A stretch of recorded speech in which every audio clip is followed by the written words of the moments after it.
Introducing Let It Go and Flourish, a transformative podcast that guides you toward becoming the best version of yourself professionally and personally. Each episode empowers you to release the limitations, fears, and old patterns that keep you stuck, while embracing the strategies and mindsets that lead to true success. Through powerful conversations and expert insights, you'll discover how to transform your career trajectory while maintaining inner balance. Build unshakable confidence in your abilities. Create meaningful relationships that support your growth. And master the art of letting go to make room for what serves you.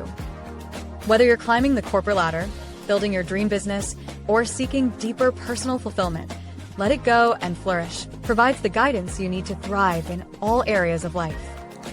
Join our community of forward-thinking individuals who are ready to release what no longer serves them and step into their full potential. New episodes drop every Friday at 12 o'clock noon Eastern Standard Time. Visit merlynclarke.com to listen to the podcast and take the first step toward your extraordinary future. Remember, your greatest self emerges when you let go of who you think you should be and embrace who you truly are. Let it go and flourish. Release, renew, and rise.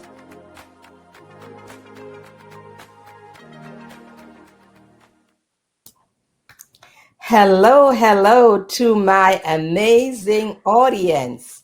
Welcome to episode 9 of season 1 of the Let It Go and Flourish podcast show. I am your host, Merlyn Clarke, and I thank you for spending some time with me here today. If you are tuning in for the first time, Let It Go and Flourish is a transformative podcast that guides you to become the best version of yourself professionally and personally. The inspiration for the podcast came from my book, Let It Go and Flourish, Live a Life of Peace, Passion, and Purpose. And this is available on Amazon.com. However, you may purchase a signed copy directly from me for an additional cost of $5 to cover the shipping. Now, I've had some amazing guests on this show. And today, my friends, you are in for another special treat. Today, I have none other than Dr. Susan Johnson as my expert guest. Before I present her, though, let me tell you about this powerhouse. All right? Dr. Susan Johnson is an experienced finance and operations people manager with 15 plus years of experience managing directors, managers, and individual contributors. After spending many years in finance and operations, she recognized the importance of following her passion and transitioning to human capital. I love that. And she has one of her favorite quotes here by Maya Angelou. The need for change bulldozed a road down the center of my mind. During her management tenure, she consistently collaborated with human resources, supporting employee relations, recruiting, succession planning, organizational change management, and organizational development efforts. She is a people leader and mentor who is passionate about how human resources support its team members, assist team members transitioning through organizational changes, and promote the benefits of sustaining collaborative workplace. Here are some key highlights of her career. Encouraging team members to step outside of their comfort zones to pursue their passion.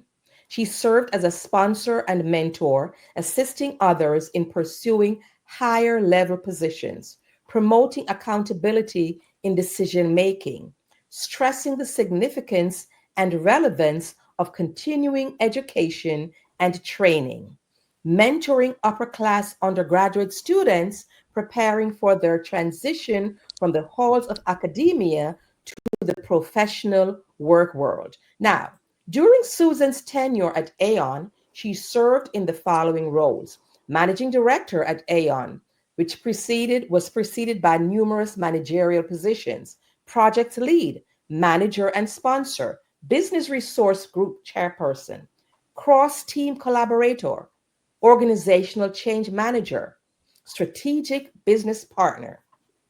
She earned a Master of Science degree in finance from Loyola University of Maryland and MBA from Morgan State University Graves School of Business and Management, and her final degree, her PhD in general psychology from the Grand Canyon University.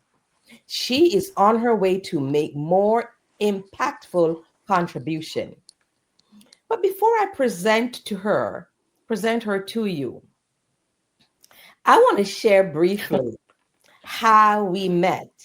And, but you know what? Susan, welcome to the Let It Go and Flourish podcast show. I know you are a very busy person and you just got back from an international trip where you did some consulting work. But before we delve into that, I want to share, you know, what Susan describes as a chance encounter, how we met. Hello, Merlyn. Thank you so much for the invitation. And as you said, we literally met through a chance encounter. And it's always been my thought that, we were sort of like that textbook case for chance encounters and not knowing how that will evolve. It was many years ago. At the time, we were both young, single mothers, maybe not so young, we were single mothers. And we had both daughters that were about a year apart who we were both introducing them to sports. And because we lived in the same community, we would periodically run into each other. My daughter was one who loved sports, but she was also a social butterfly. Your daughter was a social butterfly as well. So they connected. And it was during one of those evenings where we were sitting outside of the gymnastics room, watching through the big glass window them practice, we began to talk about work. And at the time, you had a recent shift in your professional career, and I shared there was an opportunity where I was working at the time, and I wasn't sure if you were interested, but by all means, I wanted to make you aware of it. And let's just say the rest is history. This was after, I believe, at least a year or two of us continuously crossing paths, if not on the soccer field or on the gymnastics field, or even at the swimming pool. We would Yes, see each other only to be surprised that we literally lived about a minute apart. a minute apart. Interesting. It is a chance encounter. And yes, you shared at the time, I was at gymnastics class, I shared I was in between successes. Mhm. And you shared with me, and I became part of the Aon family. And I remained there for 12 years Wow, until, didn't yes, realize it had been that long. until I decided to go on my own. You know, and after I left Aon, we met periodically Hmm. We for did. lunch. Ever so Yes. often we met Hmm. for lunch, so this is amazing. We never know when our paths and how our paths will cross. And Merlin, just to take that a step further for chance encounters, you don't recognize what you may view at the time as a small decision, how impactful that decision will evolve into. I Mhm. remember when I brought to the team the opportunity to charter a Toastmasters chapter. I was about to talk about that. Great. And the reason I wanted to bring that to the attention of the team, because I looked at Toastmasters as a vehicle for pulling some out of their comfort zone of public speaking. And if it's in a smaller forum, you will develop that confidence to pursue opportunities. Oftentimes, people are very apprehensive because they're afraid to put themselves out there. They're afraid to open themselves up. They're afraid to speak in front of others. And Yes. I was just just totally blown away by the responsiveness to having Toastmasters as part of our extracurricular activities. Mhm. And you were one of a handful of people who fully embraced the Toastmasters concept and literally ran with it. And look I where did. that just one decision has Yes. elevated you beyond, I'm sure, even your imagination. You are so correct because having been part of the Aeon, our club was called the Merlyn Circle Toastmasters Club. Mhm, And then the numbers start dwindling down. And then Francis and I decided, well, we need a community club. mhm, And that community, Owings Mills Community Toastmasters Club, is still up and running. We mhm, had an in person meeting this past Wednesday. So I really want to give Susan credit for a lot of things that have, how I have evolved from having met her. She introduced me to Toastmasters. And it's through Toastmasters I was inspired to become a certified speaker. And I joined the Maxwell leadership team and I became a certified speaker, trainer, coach, and a certified disc behavioral analyst. And you never know where one encounter, how it's going to lead. Because being a part of Toastmasters, I met other people who were coaches and I asked questions. We were just talking about how you need to have three sets of people in your lives: those from whom you learn, those your peers at the same level, you learn from each other, but those that are below you, not beneath you, but below you, mhm. you can teach, who will learn from you. And so this is just an amazing, amazing opportunity. And I'm so glad that we have a chance to do this. I mean, I scheduled Susan since February. So because I have a speaker each month. And so here we are. And Susan, you just got back from an international trip. Mhm. Would you like to share a little about that? Because now you have transitioned from career to consulting. And I think this trip was part of the consultant business. So, how, you know, what did you do? Who did you Mhm. serve? Absolutely. So, just to talk a little bit about my transition, um, I never in a million years considered myself to be entrepreneurial. I began working in corporate America while I was still in college, and I always viewed myself as a big company employee. Mm-hmm. I had just unbelievable opportunities presented to me, for me, and I had phenomenal mentors every step of the way. My mentors were just instrumental in helping me to navigate my career. But I had someone who reached out to me after I made the transition from corporate America to decide what's next. I felt like I was not following my passion. I needed to find what was next. And it was suggested that I transition into consulting. And initially I thought, I'm not a consultant. That's not me. I'm not going to do that. But it kept weighing on me. And this person and I would periodically connect and they would talk to me about becoming a consultant. And I still brushed it off until the opportunity literally landed right in front of me to serve as a consultant. And I walked into this opportunity not really knowing what to expect. And I think to some degree, I had imposter syndrome, not recognizing the impact of my corporate career. And so I accepted the opportunity and I prayed on it. I prayed on it because I don't make any decisions on my own. I learned a long time ago. Sometimes you have to sit Susan down and you have to ask God to navigate your path for you.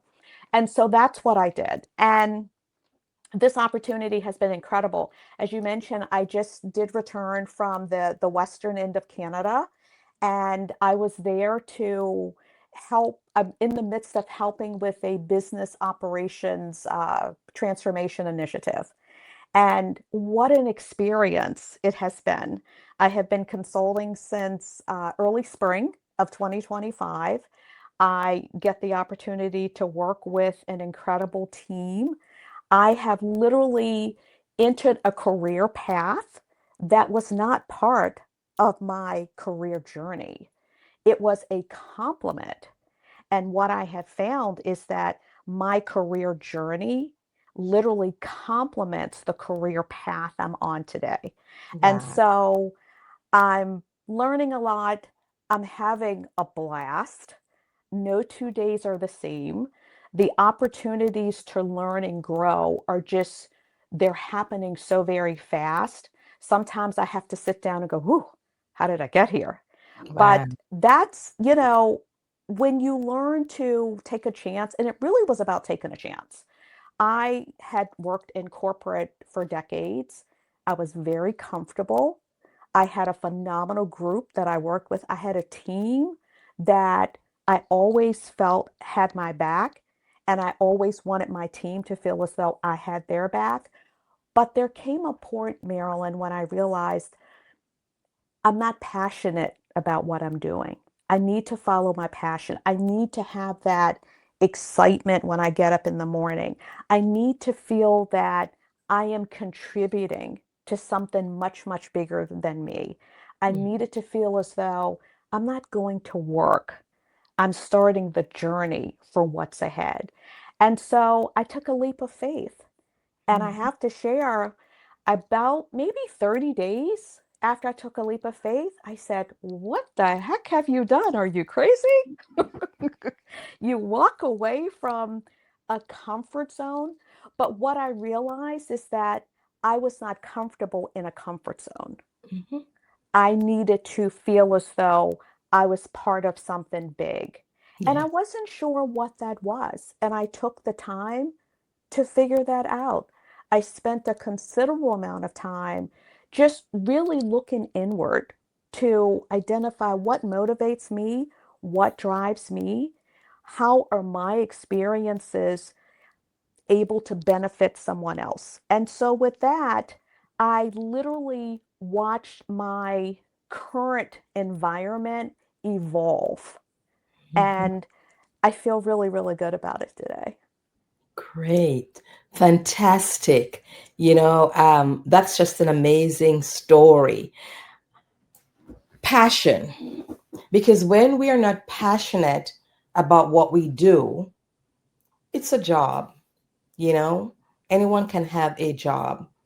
And sometimes after we make that decision to pivot, we sometimes question ourselves, but you're right. Growth begins at the end of our comfort zone. Absolutely. Us. Now, share briefly. You've had a long tenure at Aon before transitioning to consultancy.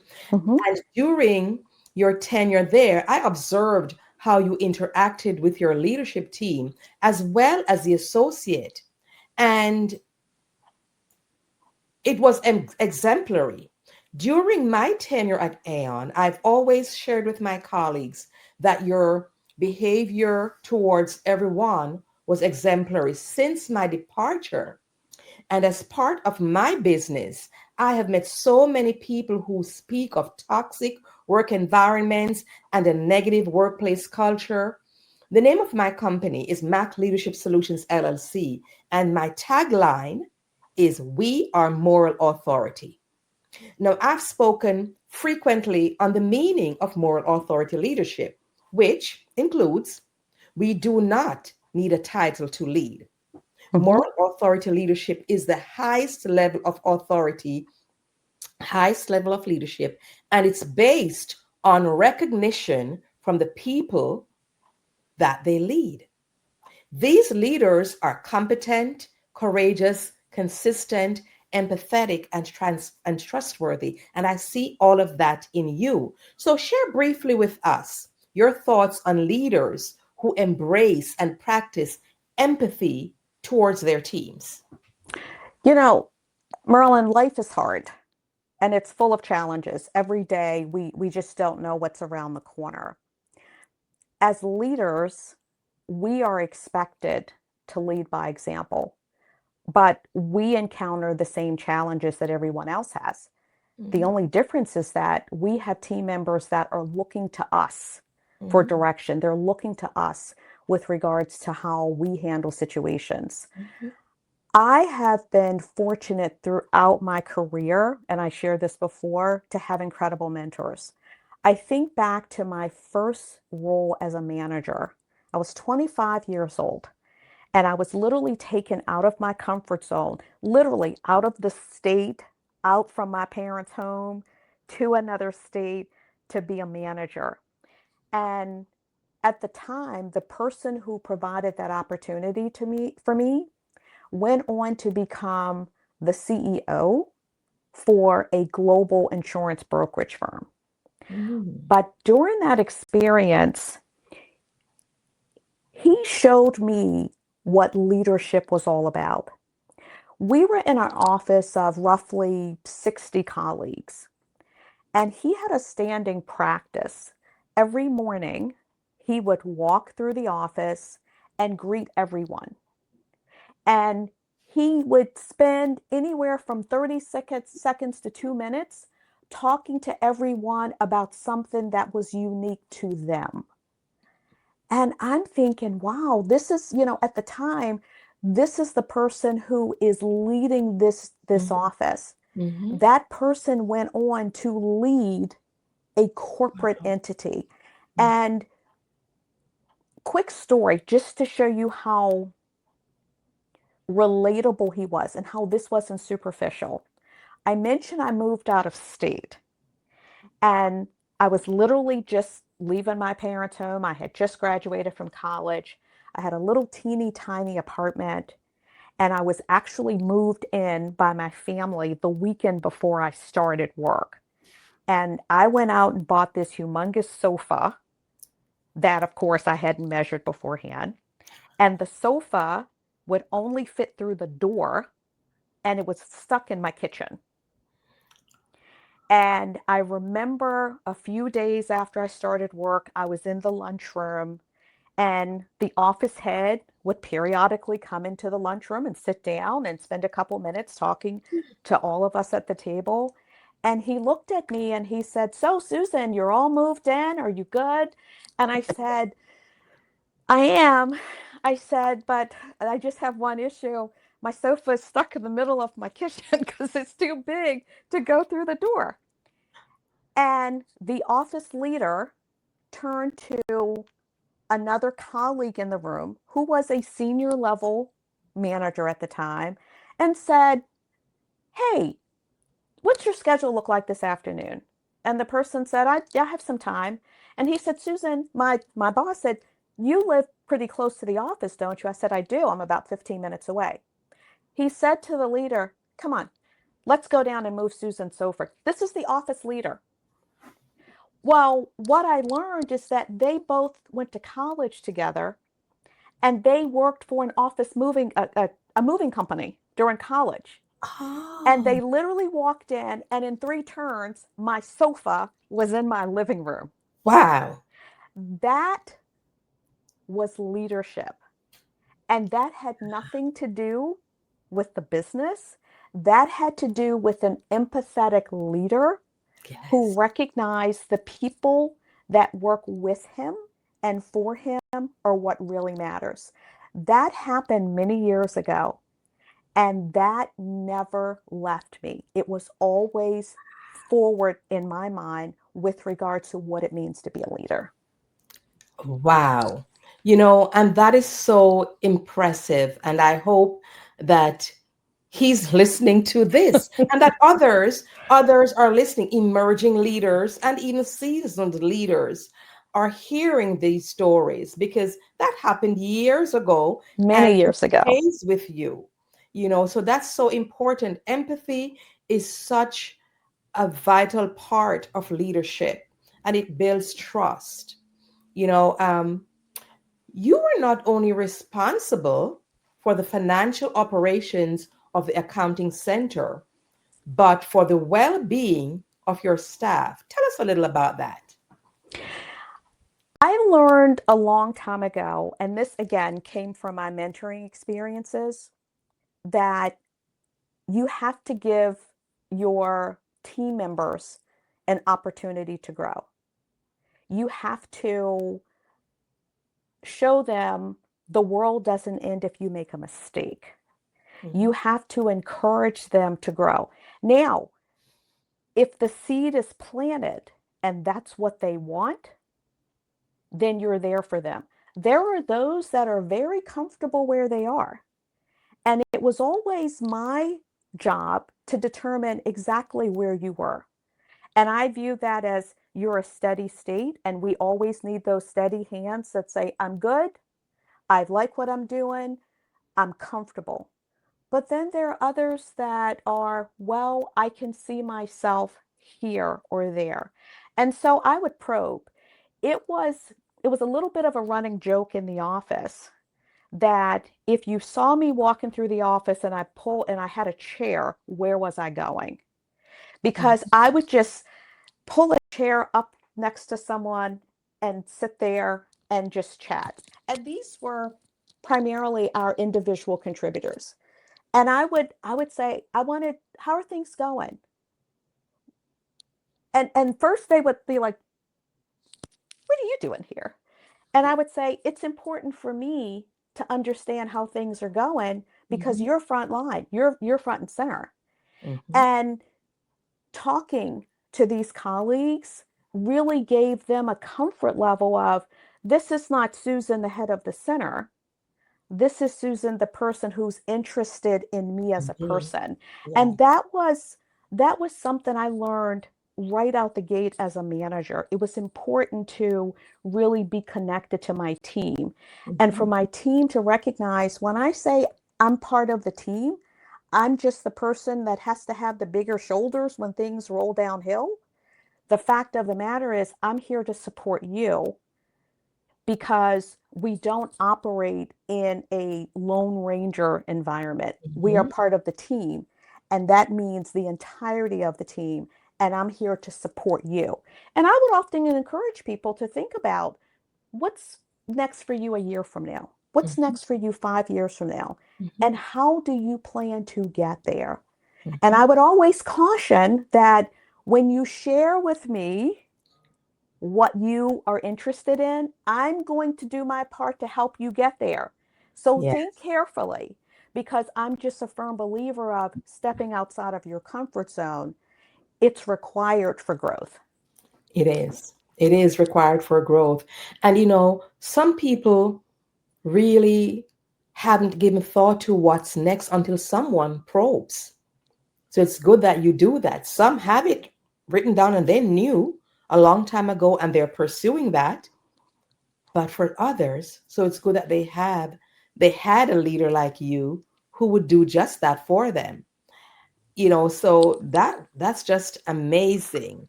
Um, Sometimes, Merlyn, people may not be in the right role. I mhm, always would look for what I call the diamond in the rough. yeah. And I can think of numerous opportunities or numerous instances during my time as managing director where we had individuals who were in one role, but they expressed interest in another role.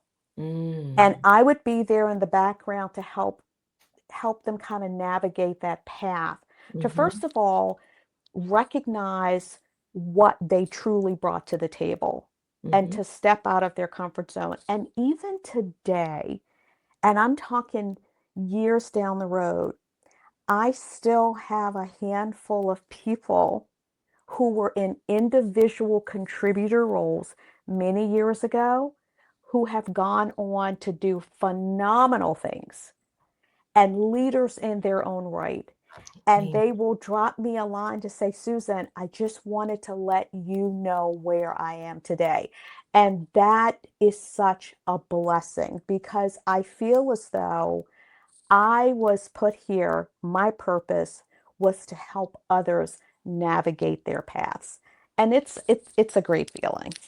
That's wonderful. That is so wonderful, to give of yourself and for people to be receptive.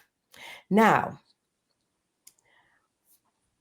you were not, what was the inspiration?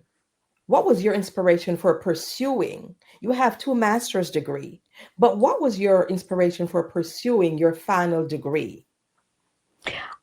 Let's say, I don't know if it's my final degree. I say that because it's a running joke in my family that I'm just a professional student. I'll be going to school forever. But pursuing my PhD was a long-term goal. That goal came about many years ago. I think even as an undergraduate. And the rationale behind it, I am a long-term planner and I am a really big advocate of foundation. And I don't believe in retirement. I grew up in a household where my parents never talked about retirement. Now, eventually they did, but they never talked about it. And so I looked at my career legacy as at some point transitioning into academia. And I wanted to have the credentials that would allow me to teach at the university level, at the research university level. And I looked into pursuing my PhD many, many years ago, but at the time, you had to attend full time. It was in person. You didn't have the conveniences of technology and the flexibility you have today. And so my plan was to pursue my PhD once I transitioned out of corporate America. But some years ago, and we started this conversation talking about chance encounters. Mhm. I went to a wedding with my husband. It just so happens it was in Canada. And during the wedding reception, the father of the bride, after he was thanking everyone for coming, he talked about his daughter and how very proud he was of her to be not only planning a wedding, she was also rehabbing a house and she was also pursuing a PhD. And my antennas went up when I heard that. And so it just so happens as the weekend was winding down, we ran into the bride and groom. And I talked to her about her doctoral journey. And I was so excited to hear that you actually had a little bit more flexibility than you had many years before. Now, Yes. remember, I had not planned to do this until way down the road, Mhm. but on the drive back from Toronto, I Mhm. literally researched PhD programs and I began to email universities. And 2 days later, I had my first interview for my PhD. And I had not, it could not have fallen into place. I literally felt like it was a head spinner because I did not realize I was ready. But when the opportunity was there, I prayed about this, and that little voice said, now is the time you're ready. And so I earned my PhD. I finished my program in December of 2023, and it has been life altering for me. And now that is a checkbox that I have achieved that credential that I set out to achieve many, many years ago. Wonderful, wonderful. I remember when after I left Aon, we would meet periodically for lunch. I said, "So when do I start calling you Dr. Susan?" So now we can call her Dr. Susan. Um, that's a great story. And I hope that the audience is getting this, that you can start at any time and be willing to shift. We may have a plan for doing something at a specific time, and then for one reason or the other, opportunities become available and we can shift at any time. You, And you, there's no perfect time to start, but now. Don't wait for perfection. Absolutely. It's about progress. You don't realize how yesterday prepares you for tomorrow. Yes. And that is something that I learned a long time ago. Never to discount the experiences, Hmm? the encounters, the Yeah. opportunities that come your way, because you don't know how collectively they will benefit you as you move forward. And that is so true because when I look back even at my own career, I lived in New York for 16 years. I went to college in New York. I worked in the financial district. I was introduced into the mutual fund industry. I went there when I was a temp attending college at nights, and I went just for a day, and it became 2 months. Then he hired me as his retirement plan representative. Then when the business closed, I transitioned to Donaldson Lofkin and Jenrette under their investment management company, and they were looking for someone with a mutual fund background. So I was the perfect person, and I stayed there for several years until I moved to Maryland, commuted to Washington, D.C. I was working for American Security Bank as a private banker. Some people call it professional bankers, some say private bankers. But all of those experiences, then I transitioned to T. Rowe Price and had several positions there, including introduction to corporate training there and business analyses. And here's what happens now. As a leadership and life coach, I have all that experience to Mhm. help my life coach clients. I Absolutely. have that. So it's nothing accidental about where I was at any stage of my life. Wherever I am at this moment, I am strategically placed there. It's all about strategy and how I can help someone. And all of those experiences prepared you for today. They all do. They all do. Nothing is wasted. Nothing is wasted. So this is just an amazing ride. Um, Let me ask you this, Susan. What, if anything, do you miss about the work you did before transitioning to consultancy? I would say probably the daily interaction, and I don't mean through a computer screen.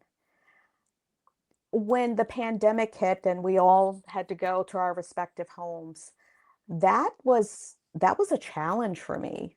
That was a Mhm. big challenge because I was so accustomed to taking my hour and 15-minute drive to work. I did it for many years. Mhm. And I would walk through the doors of the office. I would greet individuals. Um, I was always at the coffee station longer than I should have been. Um, you learn so much just talking, just and listening. Mhm. I, as a manager, always had an open door policy. Um, and I meant that because my door was very rarely closed.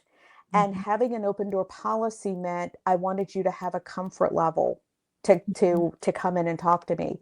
But Mhm. oftentimes I would be caught at the coffee station. I'd be caught in the middle of the hall talking to someone. It was a standard practice for me. If there was information to be shared, um, I would walk out in the middle of the hall and ask the groups to all come together. And if I see people way down the hall, I'd encourage them to come up closer. I miss that. Mhm. I grew my career as a people manager, being a people leader. Yes. I always really embraced working with others to sometimes help them step outside the little box they were in, Mhm. and the motivation and the Mhm. collaboration. And so the one thing I would say that I miss about working directly as an employee Mhm. is that constant collaboration. I'm very fortunate in my current consulting role to work with a team who makes me feel like I'm part of the team. Great. So that is a blessing. I do not feel like the outsider.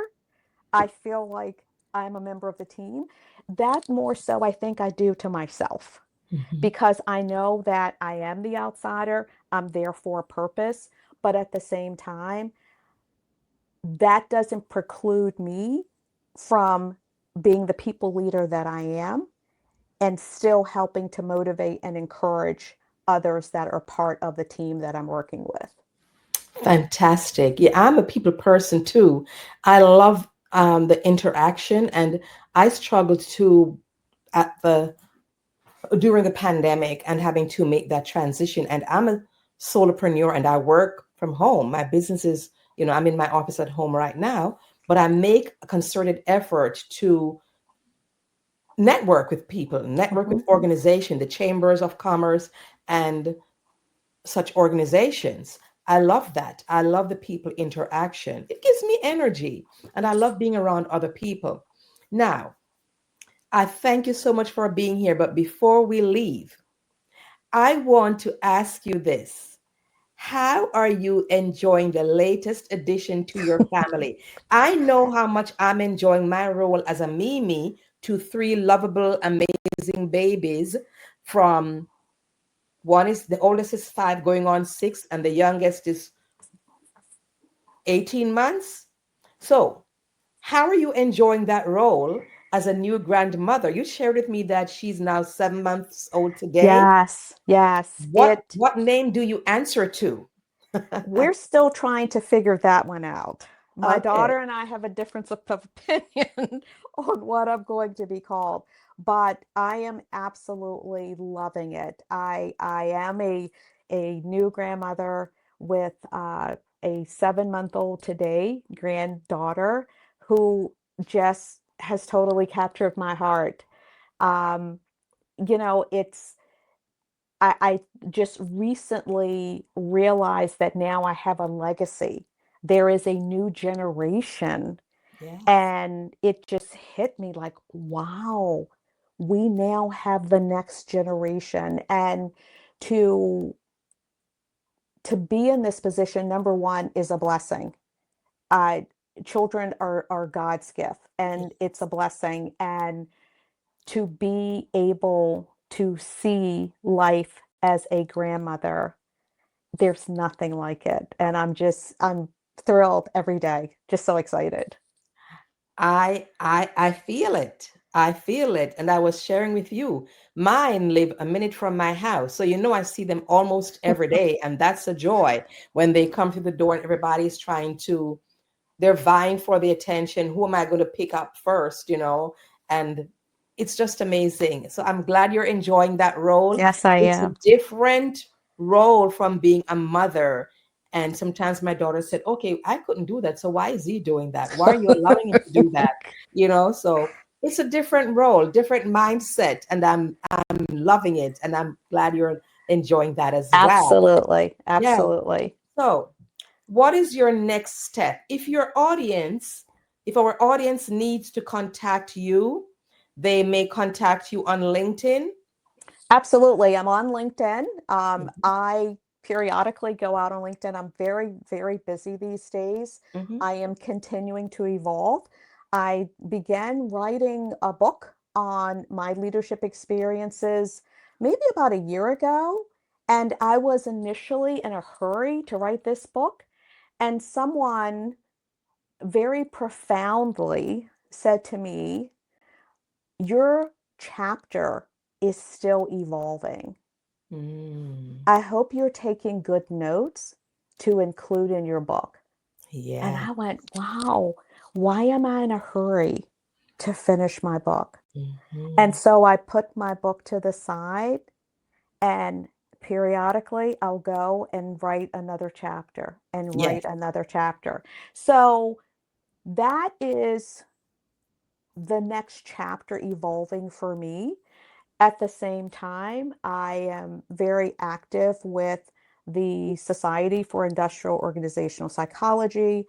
I am, this will be my second year working with the Training and Education Committee as one of the committee members. And I look at that literally as opening up that next chapter for me.